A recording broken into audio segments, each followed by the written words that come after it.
I never thought I would be the woman writing one of these posts.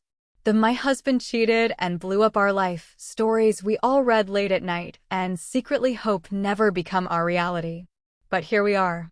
My name is Erin, I am 34, and up until a few months ago I honestly believed I had a good marriage. Not perfect, but solid. We have been together for 11 years, married for 8. 2 kids, Noah, 7, and Lily, 4. We have a house in the suburbs, a dog that sheds like it is his job, and a group of friends who always said we were relationship goals. My husband's name is Matt. Very standard, very safe. If you met him, you would probably like him. Everyone does. He is the funny guy at barbecues, the dad who volunteers to coach soccer, the coworker who buys donuts on Fridays. When we were younger, he used to look at me like I was the only person in the room. We were that couple that could not keep our hands off each other for the first few years. We had sex in the car, in the shower, on a random blanket under the stars once like we were in some cheesy movie. Life got busy, but I never thought we were broken. I work in marketing. He is in sales for a software company. The classic combination. I overthink everything. He charms strangers for a living. We met in college at a friend's party. He spilled beer on my shoes. I told him I hated him. He made me laugh so hard I forgot to be mad. He proposed 4 years later with a ring tucked inside a fortune cookie. The fortune said, "You will marry your best friend." I cried. Our families cried. Everyone said, "He adores you.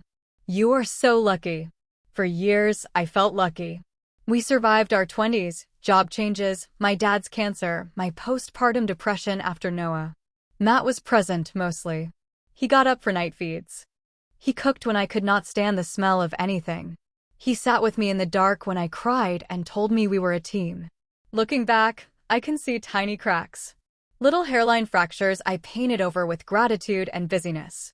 He traveled for work sometimes. Nothing crazy, just the occasional conference or client visit.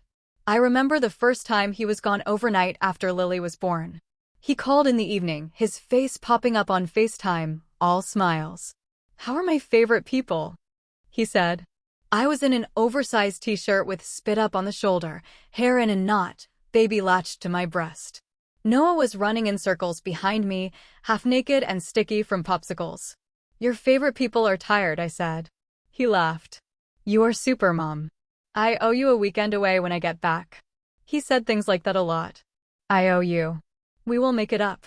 Once work calms down. Work never really calmed down. It just changed shape. The first real shift started about a year ago. His company landed a big new client. Suddenly there were important dinners and late-night calls with the West Coast team. He was more tired. Shorter fused. He snapped at the kids a couple of times for normal kid stuff, then apologized and said, "Sorry, I am just stressed." Stress became the background noise of our house. He started going to the gym more. At first I was happy for him. After kids, we had both kind of let our bodies be whatever they needed to be. Soft, tired, functional. Then, out of nowhere, he was like, "I am going to start lifting again. It helps me clear my head." He downloaded a fitness application, bought new sneakers, started following fitness influencers on Instagram. He also started caring a lot more about clothes. There were suddenly boxes arriving with slim-fit shirts and nicer jeans. He said, "I need to look sharp for client meetings." It is all about the image. I told myself it was a mid-30s glow-up. Men do that, decide to fight the dad bod and go full health is wealth for a bit. I joked that he was going through a discount midlife crisis. Then the phone behavior started. We had always been pretty open with our phones. Not in a "I scroll through your messages every night" way, but in a "hand me your phone so I can search something" way. His phone was usually on the counter, screen up, buzzing randomly like everyone's. Suddenly, he started keeping it face down.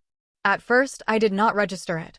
I just remember noticing one night, his phone buzzed, screen down, and he casually slid it into his pocket without even glancing at it. "Who is that?" I asked, more out of reflex than suspicion. "Just work," he said. No hesitation. No, I flick. They never stop.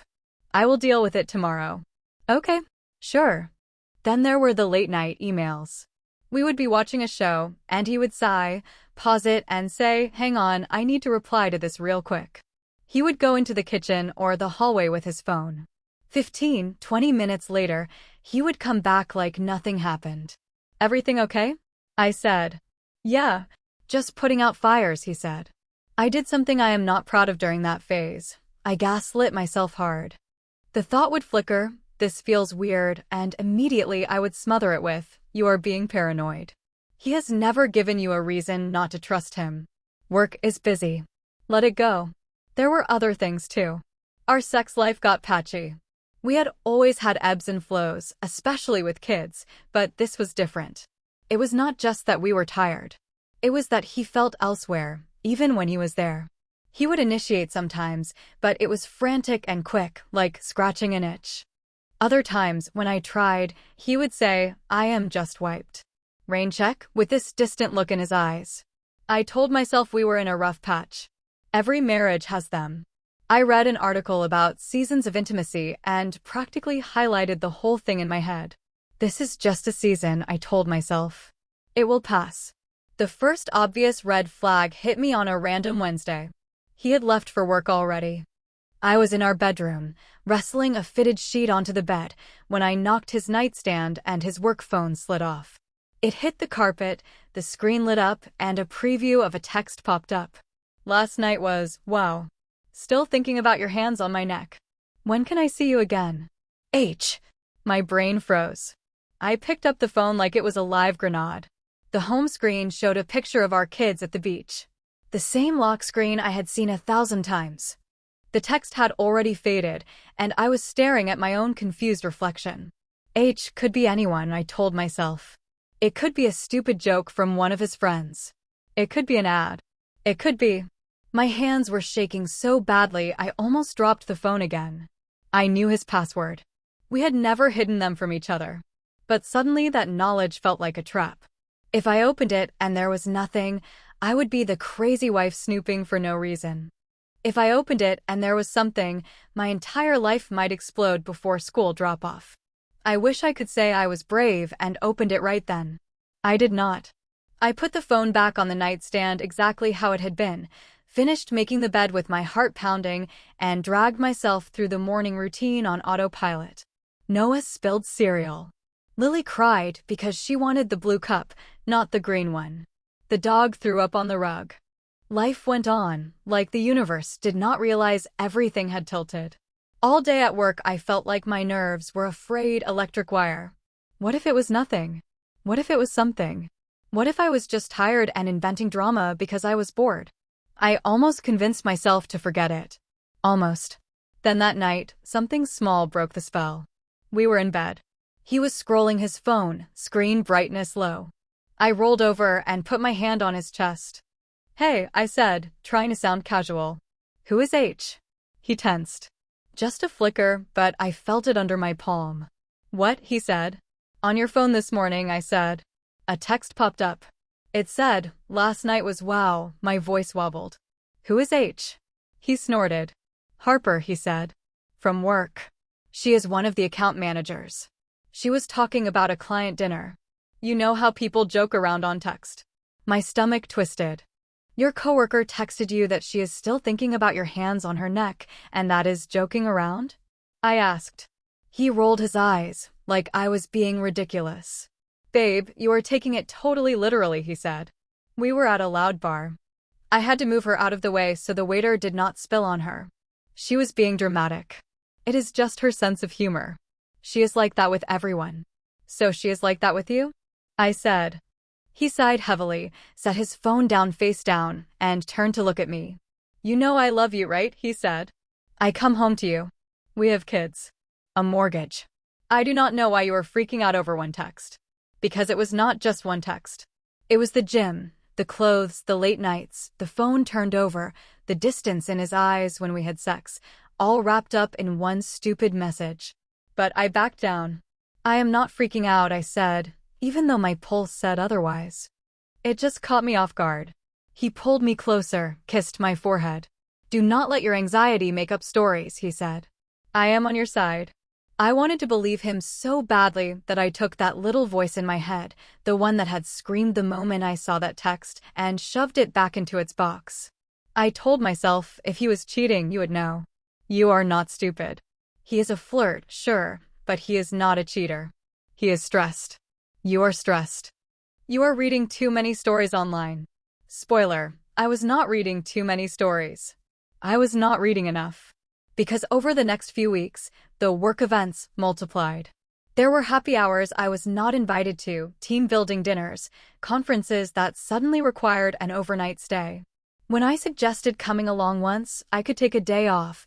We could turn it into a mini-trip. He shut it down so fast it gave me whiplash. It is all meetings, he said. You would be bored out of your mind. Plus, who would watch the kids? My mom, I said.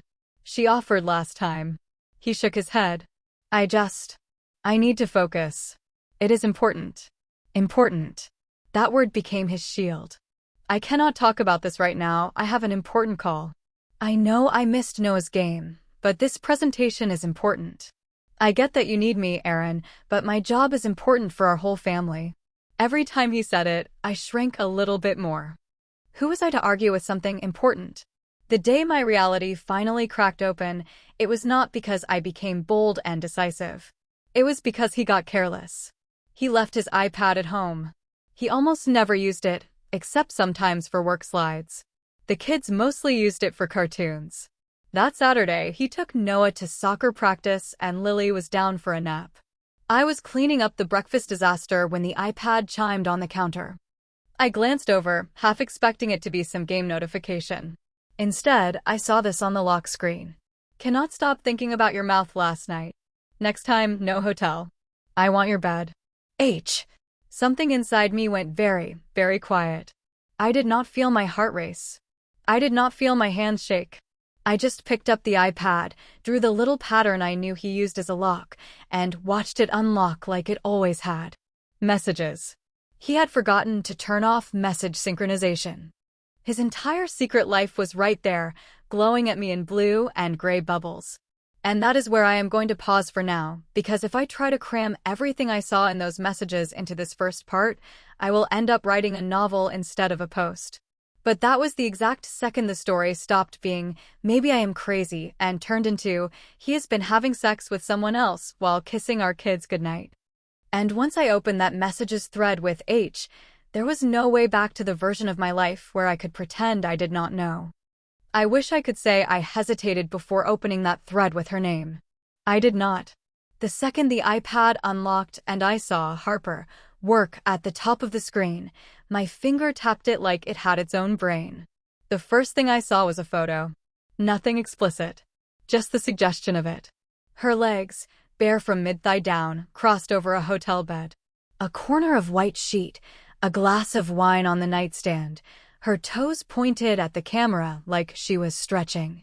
The message under it said, "Missed this already." His reply sat right below. "Me too. You are so damn addictive." I felt like I left my own body. You know that feeling when an elevator drops too fast? That sensation of your stomach lagging behind? It was like that, but with my entire nervous system. Everything in me dropped and kept dropping. I scrolled up. Messages from that morning. Her. Good luck with the Little League stuff. Text me when you are free to call later. Him. Thanks, babe. I will try. Aaron is already annoyed I am on my phone too much. Babe. I scrolled further. Her. I can still feel you everywhere. I swear I am going to be sore in the best way all day. Him. You love it and you know it. Her. I love you. Him. I love you too. Do not start crying at your desk again, drama queen. There it was.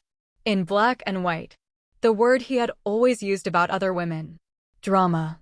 Crazy. Emotional. Now used like a pet name. I kept scrolling. The thread went back months. Jokes. Good mornings. Complaints about work. Complaints about me.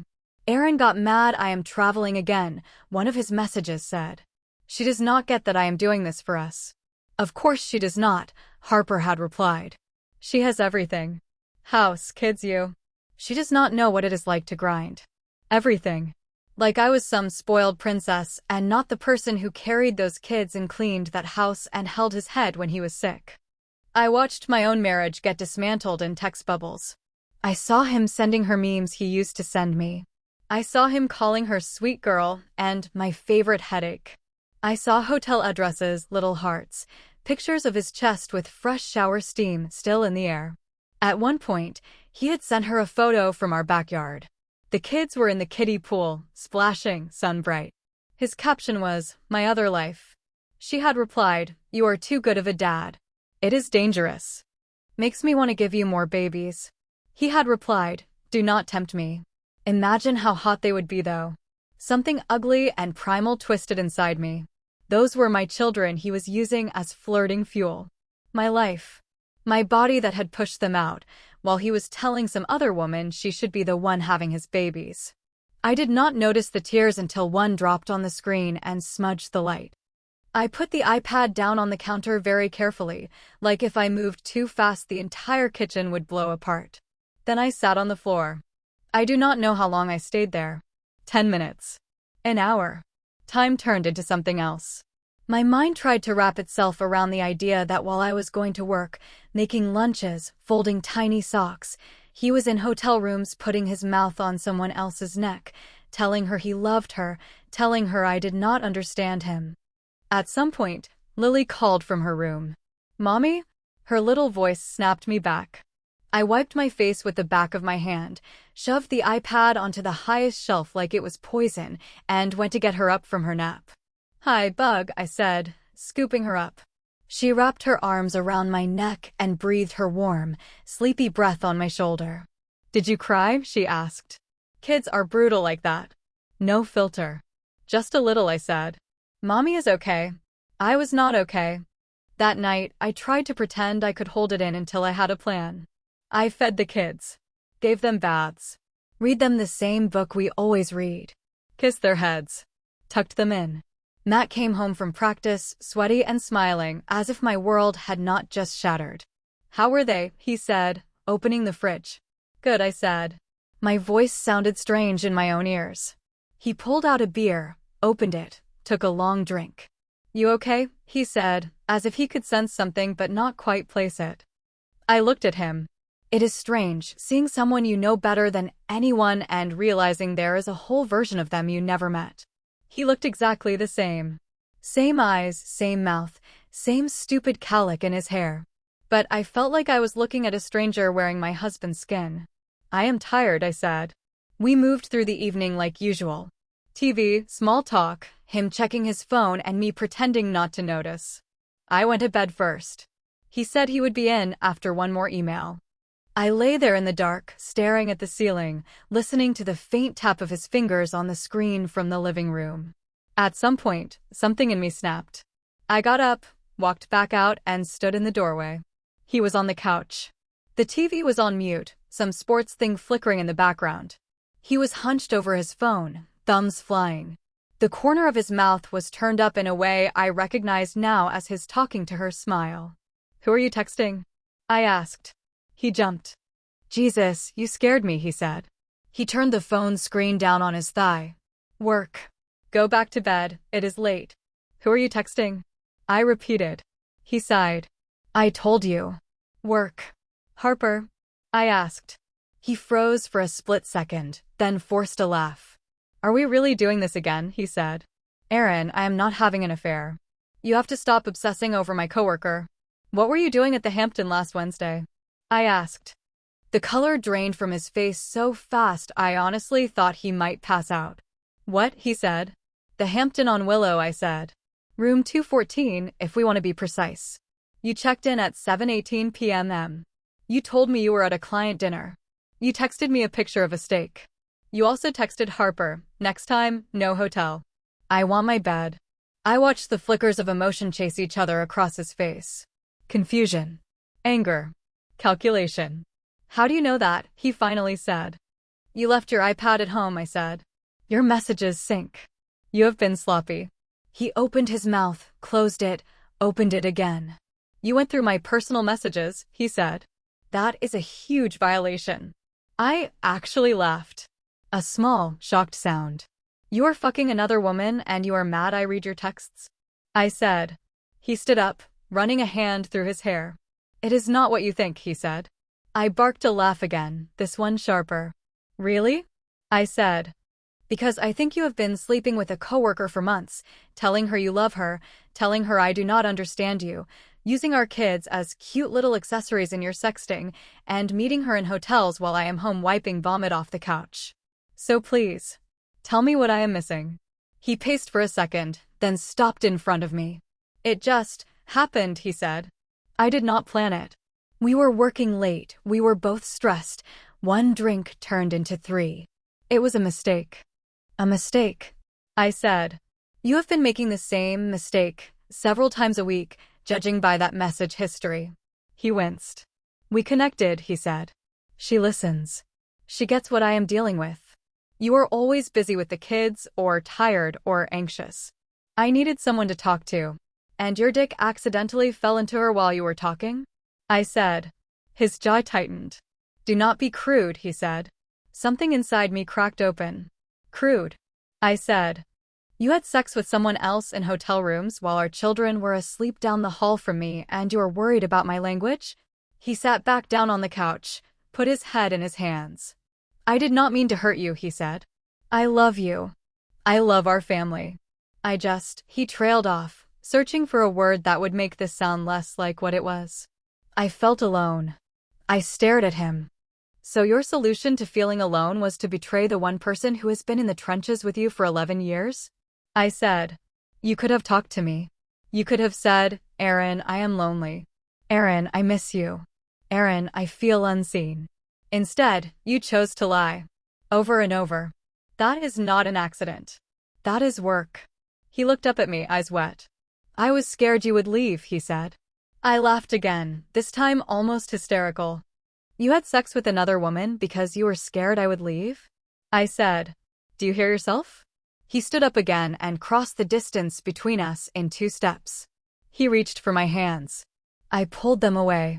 Aaron, please, he said. We can fix this. We can go to counseling. I will cut it off with her. I already told her it was unsustainable. Unsustainable, I repeated. Wow. Did you learn that word in one of your important meetings? He flinched. I messed up, he said. I know that. But do you really want to throw our whole life away over this? And there it was. The threat disguised as a question. The idea that if I walked, I would be the one throwing our life away, not him. I suddenly felt very tired. I did not throw anything away, I said. You did. Every time you left this house with a packed bag and a lie. Every time you texted her when I was in the next room. Every time you climbed into bed with me after being in hers. I took a breath that felt like it scraped my ribs on the way in. I need you to leave, I said. His eyes widened. What? I need you to leave the house tonight, I said. You can go to your brother's or a hotel. I do not care. You are not sleeping here. He shook his head like a dog coming out of water. That is not fair, he said. Where are Noah and Lily supposed to think I am? Suddenly Dad is just gone? That is something you should have thought about before you made Harper your hobby, I said. We will figure out what to tell them. But right now I cannot look at you. He stared at me, mouth slightly open. You're overreacting, he said.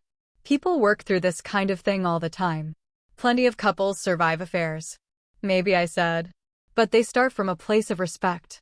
You lost that somewhere between the gym and her hotel room. He went quiet. For a long moment, we just looked at each other. Finally, he grabbed his keys off the counter. Fine, he said. I will go to my brother's. We can talk when you calm down. He walked past me, opened the door, then turned back. Do not do anything crazy, he said. Do not call my mom and tell her some twisted version of this. Do not blow up my whole life because you are hurt. I blinked at him. I do not have to twist anything, I said. The truth is ugly enough on its own. He left. The door clicked shut. The silence that followed was so loud it felt physical. And that is when the real emotional hurricane started. The minute I realized I was alone, I sank to the kitchen floor again and sobbed in a way I did not know my body could sob. It sounded like something dying. In some ways, it was. Our dog came over and put his head in my lap, whining softly. I buried my face in his fur and let myself fall apart completely for the first time. Thoughts slammed into each other in my stomach. Was I not enough? Was it my fault for being tired? For gaining weight after kids? For snapping at him about dishes? Did Harper do something I did not? Was she prettier? Funnier? Better at sex? Then another thought forced its way through. He chose this. Even if I had been the worst version of myself, and I was not, but even if I had, he still chose deceit over communication. He chose to build a whole second relationship instead of trying to fix the one he had. I wiped my face and grabbed my phone. My first impulse was to call my mom.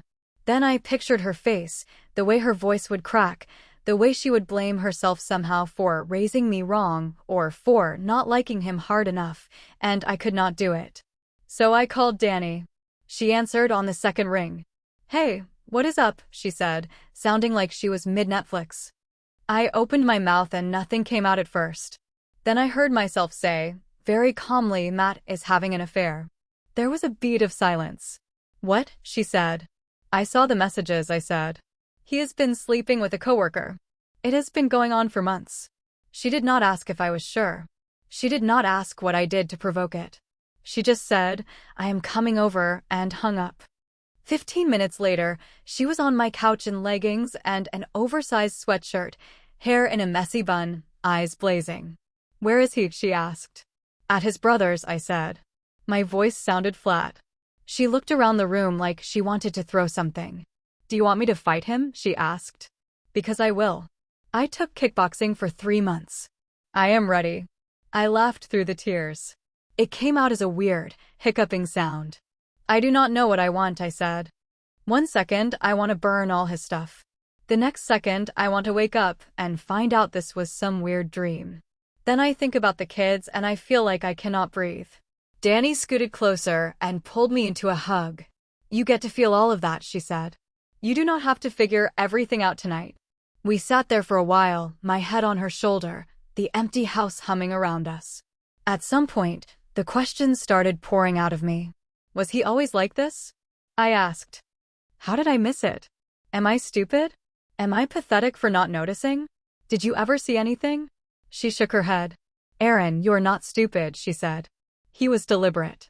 He had plenty of help from society telling you to be cool and trust your man and not nag him about his phone. "Harper knows about me," I said. The thought had just landed. She texted him about my bed. She knows he has a family. She does not care.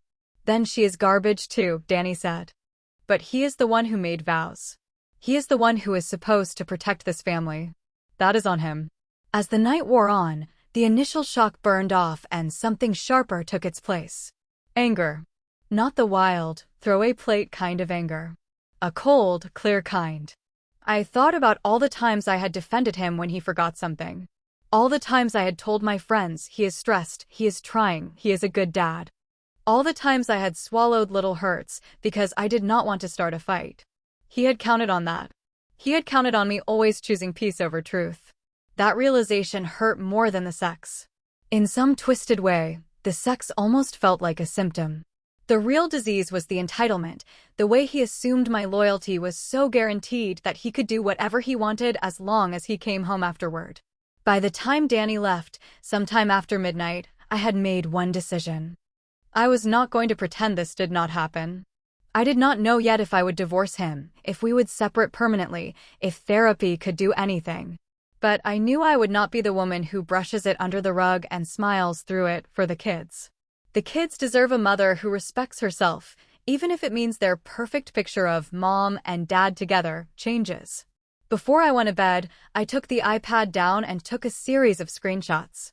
Every incriminating message. Every hotel confirmation. Every "I love you" that was not meant for me. I emailed them to myself from an account he did not know I had. Then I turned off message synchronization on the iPad and put it back where he had left it. Let him wonder how much I had seen. As I lay in bed alone that night, the empty half next to me felt like an open wound. I pressed my hand into that space and whispered, to no one in particular, "I do not know how this ends. But I know I am not going to pretend it did not happen." Somewhere between that promise and dawn, exhaustion finally dragged me under. The next morning, I woke up feeling like someone had rearranged my organs while I slept. There were lunches to pack, kids to wake, a dog to feed. The world did not stop because my heart had cracked open. But I moved differently. Careful, heavy, a little more awake. And somewhere, beneath the grief and fear and humiliation, a tiny, stubborn seed of something else started to grow. A thought I could barely look at yet. Maybe this is not the end of me. Maybe this is the end of him getting away with it. And that was the beginning of the part where his actions stop being just a secret and start having consequences. That is what I will tell about next.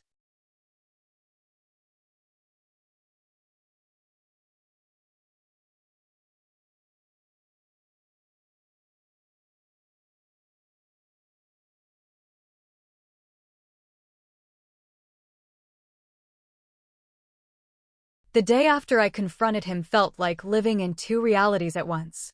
On the surface, it was a normal Sunday. I poured cereal. Noah argued with Lily about which cartoon to watch. The dog barked at absolutely nothing. Sunlight came through the kitchen windows like nothing in the world had changed. Underneath, everything was different. Every time my phone buzzed, my stomach clenched. Part of me hoped it was him saying, "I am so sorry. I am checking into a therapist's office right now." Another part of me never wanted to see his name on my screen again. Around 9 in the morning, he finally texted. "Can I come home and talk when the kids are at your mom's?" he wrote. I stared at the message. We had not told the kids anything yet. Noah just knew Dad had slept at Uncle Ryan's house. He seemed more excited than upset. "Sleepovers are magic when you are 7. 4 to 6, I typed back. "They will be with Mom. Do not come earlier. Do not stay later." His reply came fast. "Thank you." It bothered me, that "thank you." Like I was doing him a favor by allowing him to discuss his own betrayal. At noon, after dropping the kids at my mom's and dodging her gentle, "Everything okay, honey?" by saying I had a lot of work, I came back to the house and started cleaning. It was not logical. I just needed to move. I wiped counters that were already clean. I rearranged shoes by the door. I threw out old receipts. I stripped our bed and put the sheets in the washer because the idea of him and his "I love yous" lying on those sheets made my skin crawl. When 4 o'clock came, he walked in right on time. He looked like he had not slept. His eyes were red-rimmed, hair messier than usual. He wore the same jeans and hoodie he had left in. For a second, my muscle memory tried to step forward, hug him, ask if he was okay. Then I remembered the hotel texts and stayed where I was, arms crossed. "Hi," he said. "Hi," I said. We sat at the kitchen table. The same table where we had planned vacations, paid bills, cut birthday cakes. He folded his hands, stared at them. "I do not know where to start," he said. "How about the truth?" I said.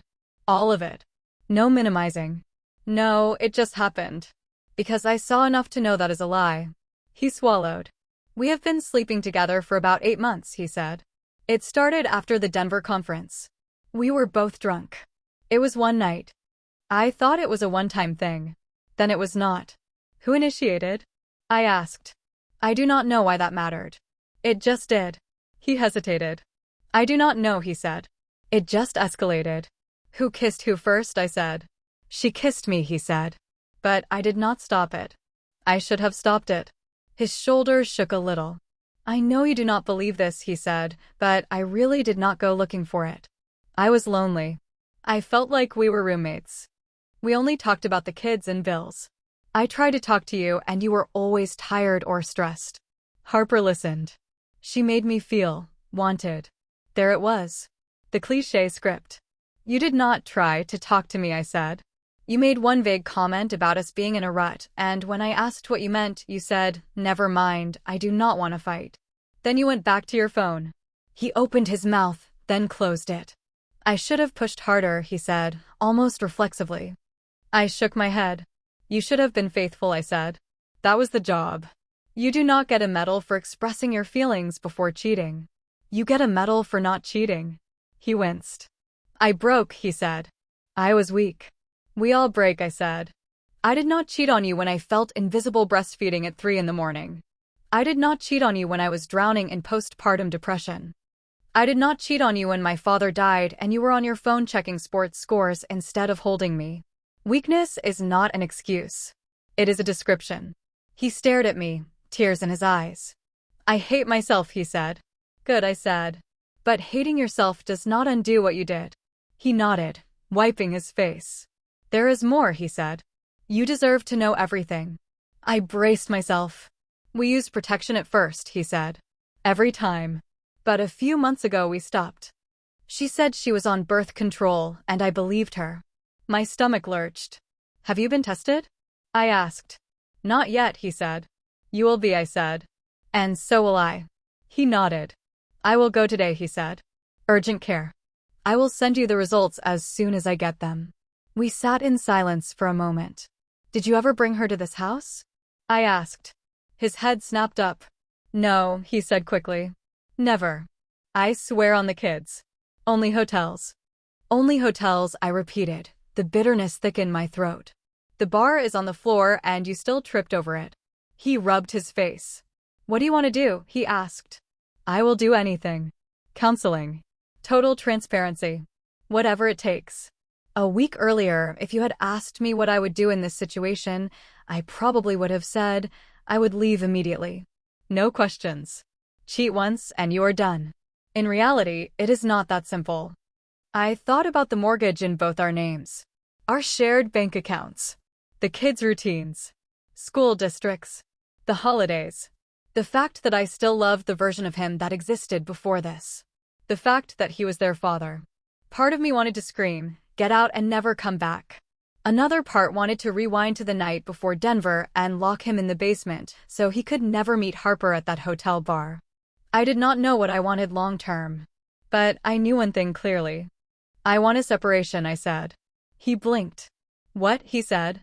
I want you out of the house, I said. Not for one night. For real.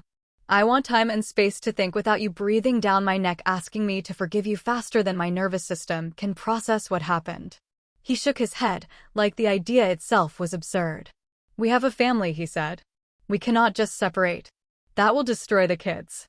You already blew up the kids' intact home the moment you decided your loneliness mattered more than their stability, I said. A separation does not create damage. It acknowledges it. He stared at me, eyes wet. I will sleep in the guest room, he said. I will stay out of your way. Please. Do not make this bigger than it has to be. It is already big, I said. And I do not trust you in this house. Not with your phone, not with your stories, not with your ability to twist reality. I need space to remember what is true without you telling me how I should feel. He flinched like I had slapped him. Where am I supposed to go? He asked quietly. Your brother's, I said. Your mother's. A motel. Harper's couch. I do not care. You are an adult. You caused the problem. You can figure out your accommodation. He let out a harsh breath. That is cruel, he said. Cruel as lying to someone every day for 8 months, I said. This is a boundary. He looked at me for a long time, like he was trying to find some version of me who would cave. I did not. Eventually, he nodded. Okay, he said. If that is what you need, I will move out this week. Can I at least see the kids? Yes, I said. We will figure out a schedule. They need you. But I am not going to pretend everything is normal. He rubbed his face again. Do you want me to tell them? He asked. Absolutely not, I said. They are too young to understand affairs. We will keep it age-appropriate.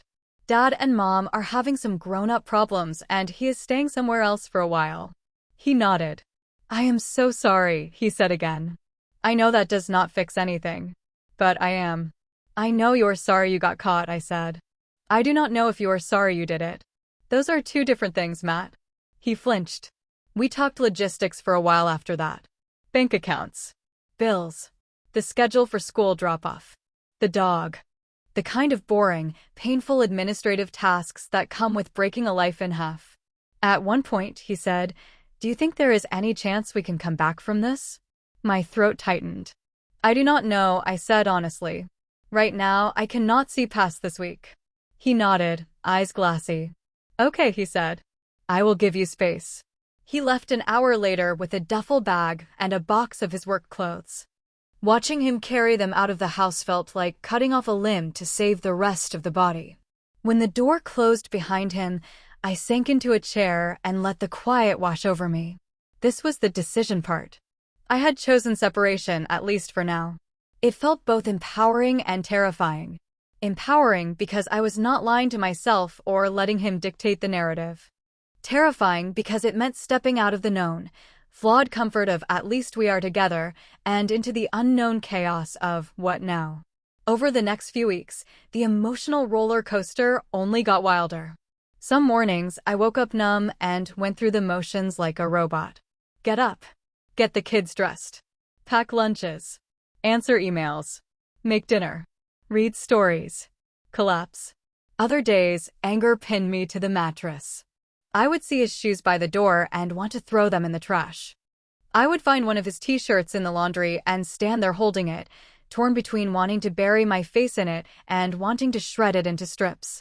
The nights were the worst. That was when the questions crept in. Was I really that blind? Had he always been capable of this? Were there other women before Harper? Was our entire marriage a lie? I replayed memories in my head, looking for signs. The time he came home late from drinks with the guys and his shirt smelled faintly of perfume. I had teased him about hugging too many coworkers, and he had laughed. The time he seemed oddly defensive when I joked about him having a work wife.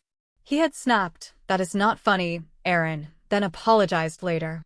I thought about the months after Lily was born, when he would stare at his phone for hours while I rocked a screaming baby and wonder if he was just bored with domesticated life. Every memory had a new shadow now. I started seeing a therapist. I found her through a friend who had gone through a divorce. In our first session, she asked, "What do you want out of this hour?" "I want to know if I am crazy," I said. "He keeps telling me I am overreacting. Part of me feels guilty for asking him to leave. Another part wants to burn his life to the ground. I do not know which part is real." She nodded.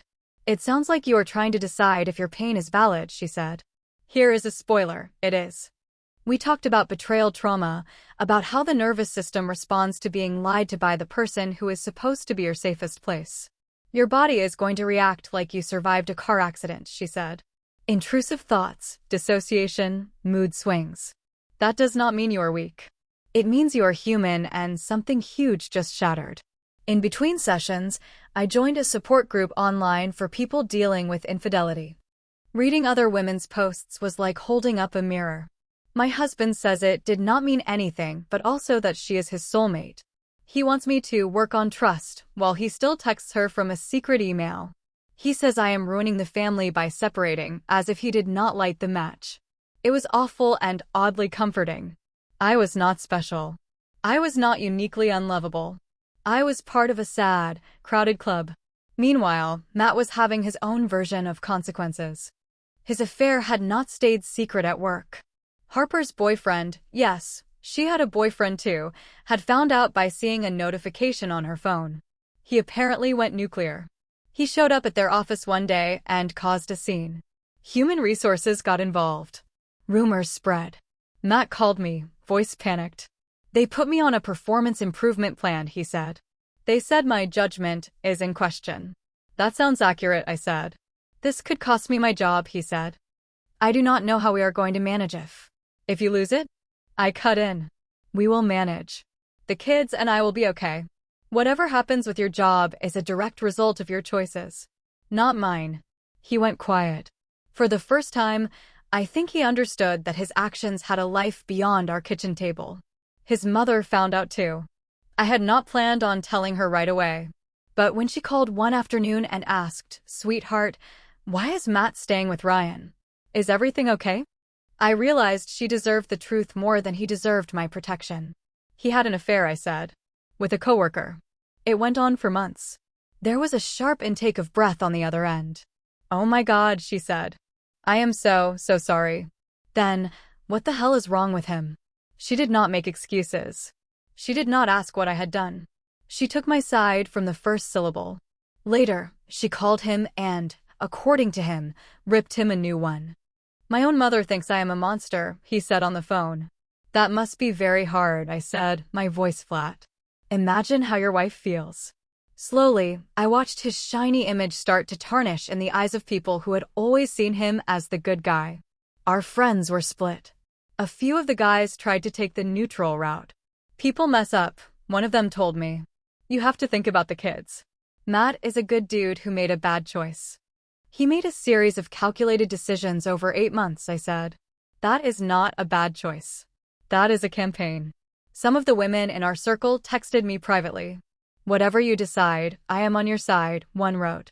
Just so you know, I always thought he flirted too much, another confessed. A couple of couples drifted away entirely. I guess picking a side felt like too much work. Or maybe our mess made them uncomfortable. It is hard to keep believing in the illusion of perfect marriages when one of your group implodes. Through all of this, Matt kept trying to prove he was changing. He sent me long emails about his therapy sessions. He forwarded the test results showing he was clean. He offered to let me track his location, read his messages, install monitoring software on his devices. I want to be transparent, he said. I want to earn your trust back. I told my therapist about this. Transparency is the baseline, she said. Not a grand gesture. It is a minimum requirement, not a gift. Do people really come back from this? I asked her one day. Do you see marriages actually heal? Some do, she said. When the cheating partner is willing to take full responsibility, cut off all contact with the affair partner, and do long-term work on why they crossed their own values. When the betrayed partner genuinely wants to rebuild, not just avoid being alone. It is rare, but it happens. Do you think that is us? I asked. She looked at me for a moment. Do you want it to be? She asked back. I sat with that question for a long time. Did I want this man as my husband? Not the fantasy version, not the guy from our wedding photos, but the real, flawed, selfish version who had shown up in hotel rooms with Harper. Did I want to spend the next 5 years checking his phone and his eyes and my own sanity? Did I want the kids to grow up watching me tolerate disrespect in the name of keeping the family together? The answer, quietly but firmly, was no. One night, about 3 months after Discovery Day, he came over after the kids were asleep and sat at the same kitchen table again. I met with a lawyer, I said. He went pale. Aaron, please, he said. Do not say. I am filing for divorce, I said. My voice shook, but the words came out clear. I cannot be married to someone I cannot trust. I cannot spend the rest of my life waiting for you to cheat again. I deserve better. The kids deserve to see their mother stand up for herself. He stared at me like I had slapped him. You're serious, he said. Yes, I said. I have thought about it for months. I have talked to my therapist, to my mom, to friends. This is not a reaction. It is a decision. Tears spilled down his face. You are destroying our family, he said. There it was again. The rewriting. No, I said, feeling something in me solidify like concrete. You destroyed our marriage when you had an affair. I am just refusing to live in the rubble and call it a house. He opened his mouth, closed it, wiped his face. What about the kids, he said. What do I tell them? That we are getting a divorce, I said.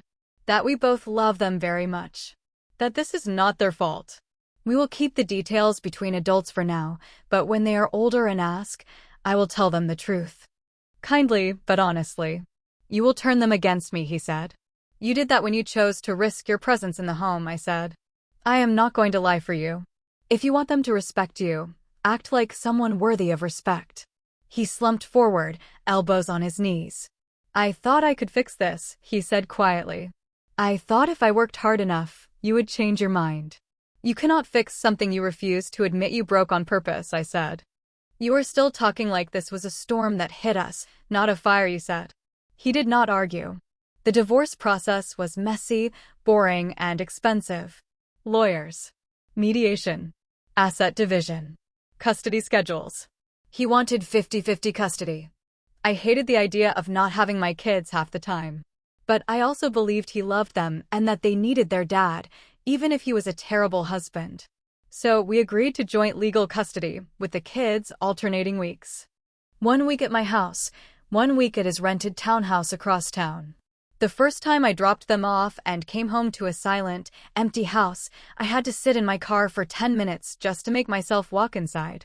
But over time, the emptiness started to feel less like a void and more like space. Space to read, to sleep, to watch whatever I wanted, to cry without little eyes watching, to breathe. Financially, he did not come out well. My lawyer made sure of that. Because I had put my career on the back burner for a few years when the kids were little, and he had been climbing his ladder, the court awarded me a larger share of our savings and a modest amount of alimony for a limited time. He also had to pay child support, on top of his own rent and legal fees. His performance at work had tanked during the investigation into his relationship with Harper.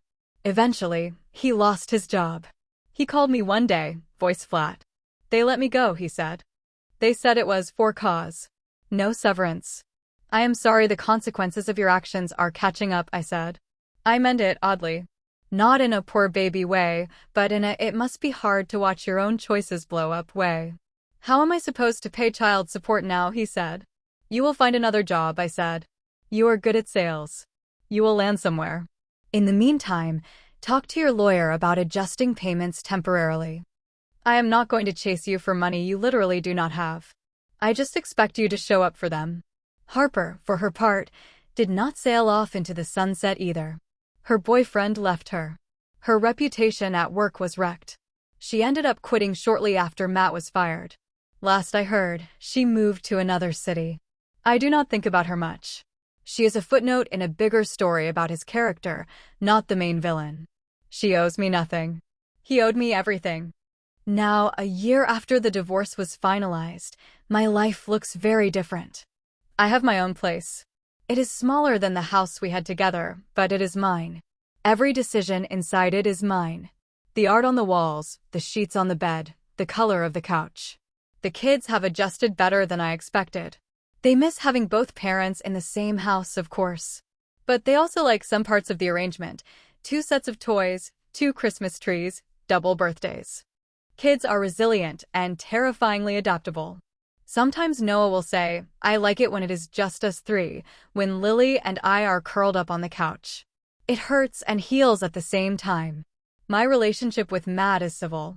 We text about school projects, dentist appointments, drop-off times. We do not talk about our personal lives. I do not ask if he is dating. He does not ask about me. If we are in the same room for a school event, we are polite. Surface level. There is no warmth. But there is also no open hostility. The kids see 2 adults who can stand near each other without exploding. That is enough for now. Do I still hurt? Yes. Some nights the old pain comes back like a ghost.